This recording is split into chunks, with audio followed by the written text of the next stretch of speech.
Hello everyone, welcome back to the channel. In today's video, I'm going to show you how to download PCEX app on your phone.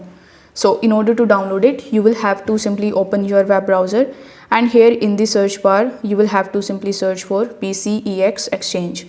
Now once you type this query in the search bar, you will find the first link from PCEX.com. So you would have to simply click on it and then you will be landed on this page.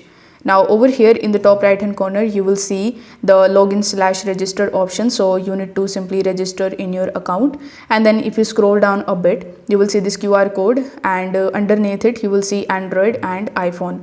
So basically, after the successful registration on this platform, you will have to scan this QR code on your phone, and then you will see the download link of this application, which you can download it from the official website of PCEX Exchange. So this is how you can download PCEX app in your phone. If this video helped you out, consider subscribing and liking this video. Thanks for watching.